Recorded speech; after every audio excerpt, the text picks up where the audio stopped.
Hey everyone, Nick from Accounting Add-ons here, and in this video we'll cover one of the most common problems when it comes to formatting your Xero data, and that has to do with tracking categories. Xero allows for up to 2 tracking categories in use. These can be applied to invoices, journals, and so on. What users find, however, is that when the data is expanded to get to the tracking categories, you get the wrong results. Rather than having 2 columns of data, one for each tracking category, you end up with a single field filled with multiple rows of data. And this field cannot simply be moved to a column as the numbers themselves get repeated.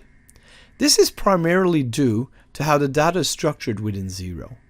Rather than having 2 distinct fields, tracking categories are returned as a table of information tagged against each line. When you expand this data, this information is placed in a single column that repeats down the data set. Now the solution is to use custom fields. Now let's get into it. So I've already pulled the invoices expanded endpoint, and I've already expanded the lines and tracking categories. And as you can see, the tracking categories get expanded down the page. Now this $10 amount and that $10 amount is the same exact line. If I go to Xero, it's been entered with a region of New South Wales and a Department of Accounts, and without the GST, it's $9.09.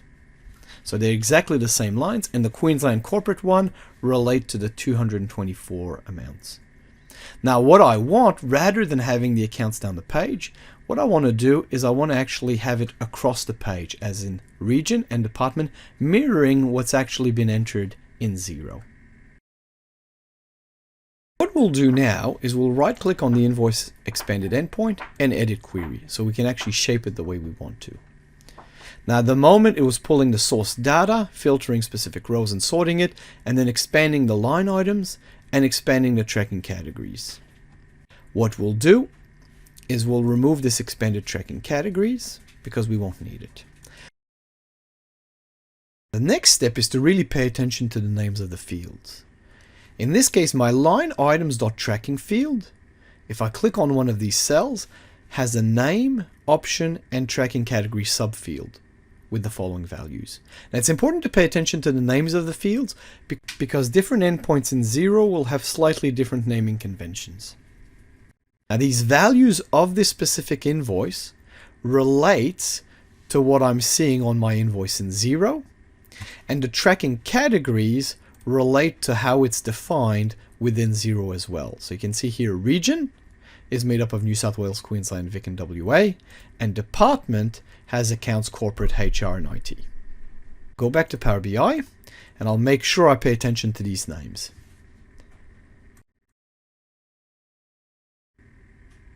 Now the next thing I'll do is add my custom column. And to do that, I go to the Add Column ribbon, click on the Custom Column button. I'll be able to give it a name. In this case, I'll call it Region.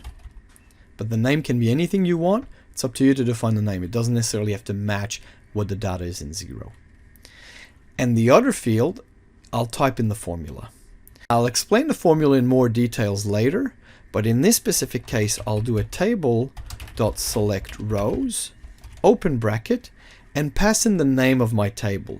Now it just so happens that the line item tracking field is actually a table, so that'll be the field I want to pull the rows out of.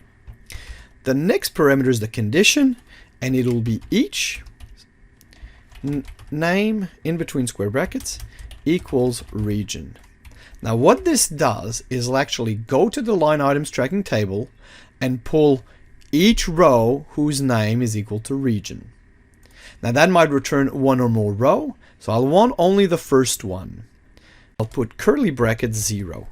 Now rows, tables, lists in programming land is always indexed from 0, so the first element is always element 0.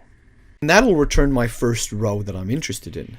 Now each row has a specific set of fields, name, option, tracking category ID, and in this case I am only interested in the option field.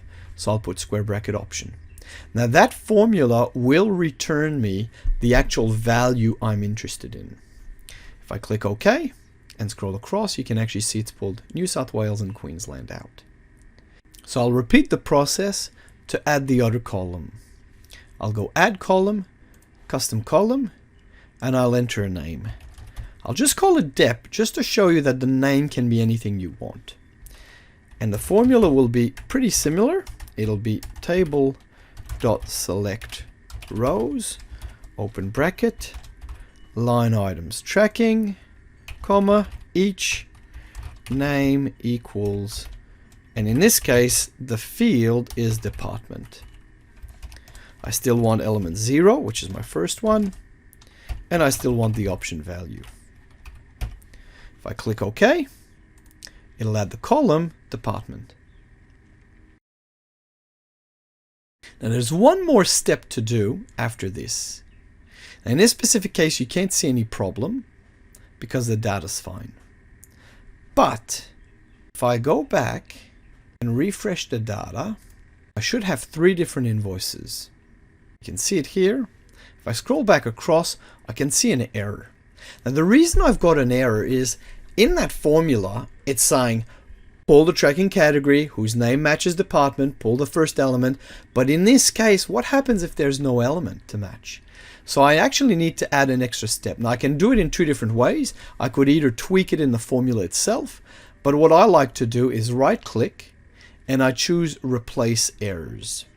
Now if I do that, I can replace errors with the value null. And if I click OK, it'll actually find the fields and replace the error that was there with the value null. I could do a blank space, I can do anything I want. Now I'll repeat that same step for the department. I'll go replace errors with null. Now that's added a region and a department to my data set. And that's pretty much it in terms of the functionality to add it in. If I click close and apply and return to Power BI, now my tables won't work because I've removed a tracking field, but I'll be able to clean that up and add the new columns. So if I click on this one, I'll remove the broken columns first. And if I go back to this, expand the endpoint, I can then find my region and add it in, my department and add it in. I'll do the same thing for the other table, just for consistency. And I'll also need to expand to next level to expand all the different levels. And you can actually see now I've got a column called region, a column called department, and I've actually, more importantly, have a single row of $10 instead of 2 rows, one for New South Wales and one for accounts. And that is how you can actually clean up the Xero Tracking Categories to actually be split into separate columns. Now, there's a couple of other things I'd like to showcase which is not really relevant to this functionality, but might actually get your juices going, get yourself thinking about how do you actually build these complex formulas. Now, number one, if I go back and edit my query, the important thing to understand is all the language that you build to create these data sets is all built within Power BI and Power Query. And it's the same language that you use when you filter your data.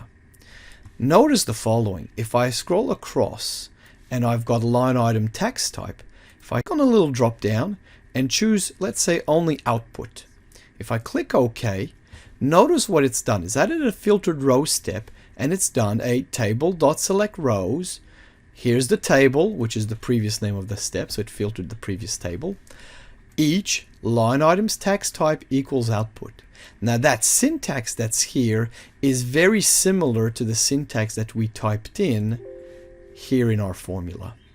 And that's because Power BI, Power Query, it's using the same language. I didn't really invent something fancy here. I just paid attention to how selecting rows worked, and then I could apply that same concept to a custom field. And this is done inline, so it's adding a field that's filtering a specific source, whereas this one is done on the whole table, which is essentially the previous step. So my replace errors 1 here is this replace errors 1 here.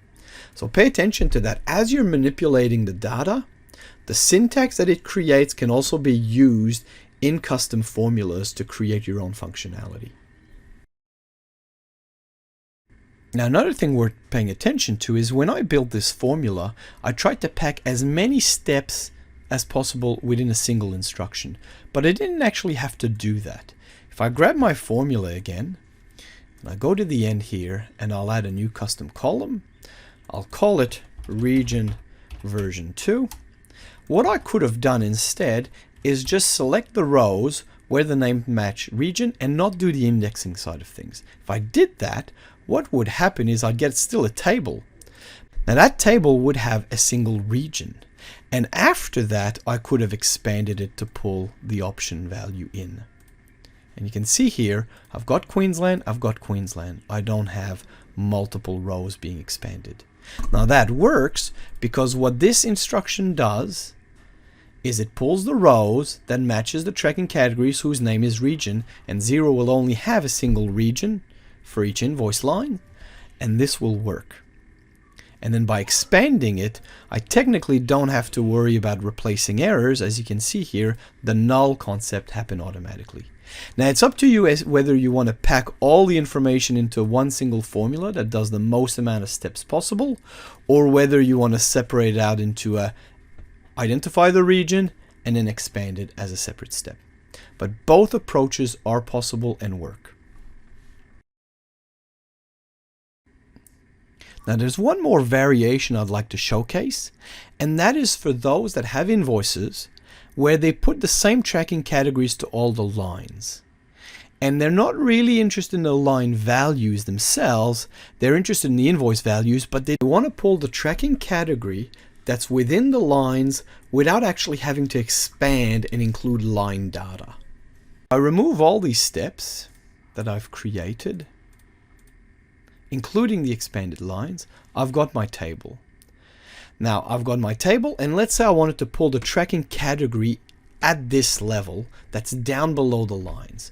The formula I would create, same technique, slightly different. I'll add a custom formula. I'll call it region. I'll do the same table.select rows. However, in this specific case, the rows that I want to select belong to the line items field. And I want the first line of the line items field. And I want the tracking category that's inside that line items field. So that would be the syntax. That's the table I want. I then want to pull each name equals region, the same as before. And I want the first tracking category option again. So element 0, option. Now what that does is it'll navigate to the lines, to the first line, to the tracking category of the first line. Find its name, doesn't match region, yes, pull it through. And if I do that, and I click OK, you can actually see it's pulled the New South Wales way down below the line. But it's only pulled a single New South Wales. If I go back to Xero, and looking at my invoice, it's pulling this New South Wales value. Basically, this syntax here allows you to navigate without having to expand the data. And that can actually be useful if all the invoices on the lines are coded the same way, or if invoices only ever have a single line, or again, if only the first line is coded to a tracking category. So that's another variation of that formula, but using the same exact technique. So I hope you've learned something and found this interesting, and I'll catch you next time. Take care.